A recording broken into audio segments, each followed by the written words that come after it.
Welcome to Democracy Now!, democracynow.org, The War and Peace Report. I'm Amy Goodman. The House of Representatives has adjourned for a second consecutive day without swearing in members of the 118th Congress after lawmakers once again failed to elect a new House Speaker.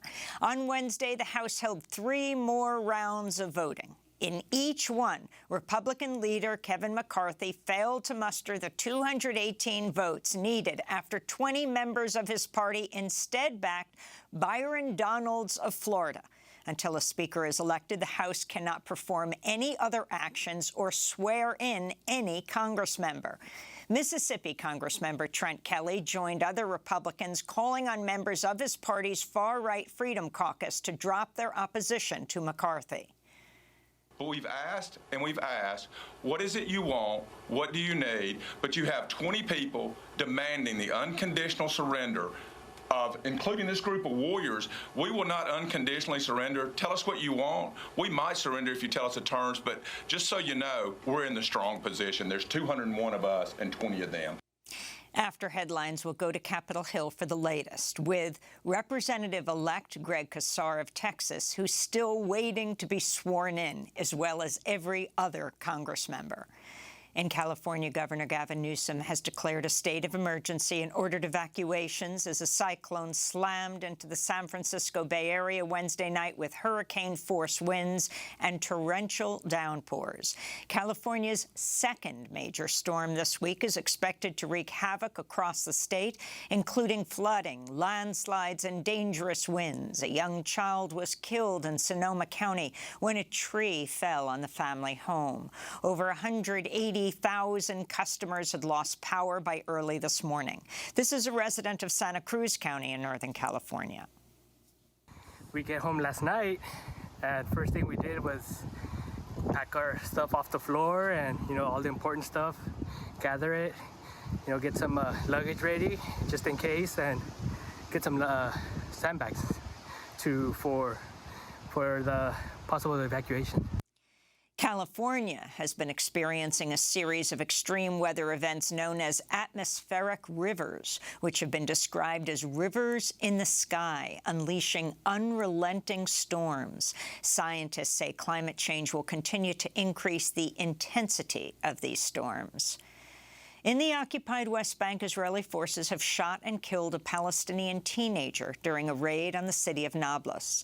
The Palestinian Health Ministry reports 16-year-old Amr Abu Zaytoun was the 4th Palestinian child killed by Israeli forces since the start of the new year. Elsewhere, Israel's military has begun demolishing homes, water supplies, and olive orchards in Musafar Yatta in the occupied West Bank near Hebron. This week, Israeli armored vehicles accompanied demolition crews as they razed homes and farms in 2 villages. Last year, the Israeli High Court of Justice approved the home demolitions, which will uproot more than 1,000 people.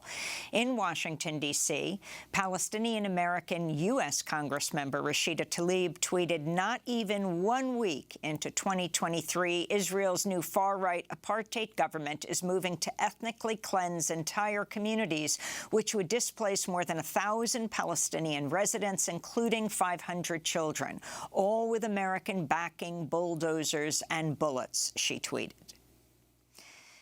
The Anglican Church has expressed dismay over an attack on a Christian cemetery close to Jerusalem's walled Old City. Security camera footage taken on New Year's Day shows 2 men entering the graveyard, toppling a cross-shaped tombstone, smashing it to pieces. More than 30 grave sites were damaged. Jerusalem's Anglican Archbishop called the desecration a clear hate crime carried out by quote, Jewish extremists. The incident came days after Israel swore in the most far-right government in its history, led by ultra-religious and ultra-nationalist members. Palestinian Ambassador Riyad Mansour addressed the incident at the United Nations Wednesday. You've seen by now that there are crosses over, graveyards being trampled upon and attacked by extreme settlers. This is a toxic environment. The international community has to speak with one voice in rejecting this extremism, in rejecting those terrorists and those elements of fascists in the Israeli government. The UN Security Council has scheduled an emergency meeting at the request of the UN's Palestinian delegation after Israel's new national security minister, the ultra-nationalist politician Itamar Ben-Gvir, visited the Al-Aqsa Mosque in occupied East Jerusalem. In Washington, D.C., U.S. State Department spokesperson Ned Price was critical of Ben-Gvir's visit, which other nations have condemned as a provocative act. We stand firmly for preservation of the historic status quo with respect to the holy sites in Jerusalem. Any unilateral actions that depart from that historic status quo is unacceptable.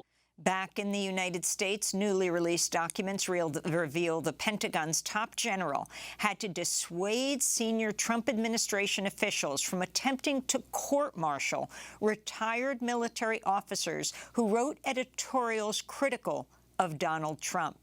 That's one of dozens of new revelations from testimony by Joint Chiefs Chair General Mark Milley to the House January 6 committee, made public this week in a 300-page transcript. Among other revelations, General Milley ordered his staff to preserve what he called boatloads of documents about the January 6 attack for future investigations.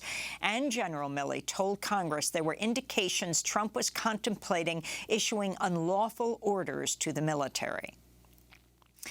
A European regulator has ruled Meta, the parent company of Facebook and Instagram, illegally forced users to accept personalized ads. Meta is appealing Wednesday's ruling, which ordered the social media giant to pay $414 million in fines and to allow customers to opt out of so-called behavioral ads.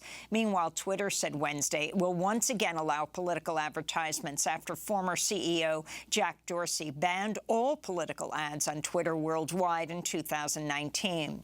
This comes as Twitter's new owner, Elon Musk, struggles to retain advertisers, and after Twitter recently relaxed its COVID-19 misinformation policy and restored the accounts of thousands of banned users.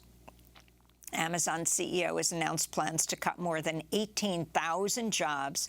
They're the largest layoffs in Amazon's history, representing some 6% of the retail giant's 300,000 workers. Meanwhile, Salesforce announced plans to lay off 10% of its workforce. U.S. tech companies cut more than 150,000 jobs in 2022. President Biden said he'll visit the U.S.-Mexico border next week as part of his upcoming trip to Mexico. It will be Biden's first visit to the border since taking office and comes amidst mounting fallout from the extension of the Trump-era Title 42 by the Supreme Court as Republicans challenge the policy, which has been used to expel over 2 million people at the border since March 2020. Biden is expected to focus on securing the U.S. southern border, leading to fears of further militarization and abuses against asylum seekers. Thousands of migrants have sought asylum in Mexico in recent weeks over fears the U.S. would keep Title 42 in place. This is an asylum seeker from Honduras. Some of us came here pregnant since the Honduran economy cannot support our needs. What we want is asylum in the United States and to go to a shelter that can support us so that our family in the U.S. can help us with the little that they have. In other immigration news, Canada added a record 431,000 new permanent residents last year. Immigrant residents make up nearly all of Canada's labour force growth. Prime Minister Justin Trudeau's government is seeking to add 500,000 new permanent residents in 2025. President Biden met with the family of hospitalized NFL player Damar Hamlin in Cincinnati Wednesday after the Buffalo Bills star suffered a cardiac arrest on the field during a game Monday. Hamlin remains in critical condition in an ICU at the University of Cincinnati Medical Center. On Wednesday, Biden was asked by a reporter if the NFL was getting too dangerous. I don't know how you avoid it. I think working like hell on the helmets and the concussion protocols, that all makes a lot of sense. But it's, it is dangerous. We got to just acknowledge it. A federal judge in Boston has sentenced the mastermind of a college admissions scam to 3.5 years in prison over a scheme where wealthy parents paid exorbitant bribes to secure spots for their unqualified children in prestigious universities. In some cases, photos were staged or doctored to make the teenagers seem like accomplished athletes. William Rick Singer received the sentence Wednesday, nearly 3 years after he pleaded guilty to criminal charges including racketeering, money laundering, and obstruction of justice. Singer's clients included Hollywood stars Felicity Huffman and Lori Loughlin, and Bill McGlashan, founder of TPG Capital, one of the largest private equity investment firms in the world. Here in New York, thousands of Uber drivers are on a 24-hour strike today. They're demanding the ride-hailing corporation drop its lawsuit aimed at stopping a pay raise approved by the Taxi and Limousine Commission. The New York Taxi Workers Alliance says drivers were cheated out of $12 million in pay in late December after Uber refused to implement pay raises that were supposed to go into effect. And in other news from New York, the NYPD is facing new backlash after officers escorted members of the far-right Proud Boys to a subway station, apparently helping them evade their fares after they sought to disrupt a drag story hour, a popular reading event for children at a Queens library in late 2022. Proud Boys don't have to pay for the fare. Proud Boys don't have to pay for the fare. We're special, thank you. You don't have to pay for the fare. Appreciate it from your tax. Proud Boys don't have to pay for the fare. Oh, thank you. That is insane. Proud Boys don't have to pay for the fare. $3. I'm sorry, I just need you to go out. Oh, I have to pay for the fare, but they don't? Right. Is that the situation you're saying? That's correct. New York City authorities have been cracking down on fare evasion, flooding subway stations with police and leading to assaults on passengers and arrests.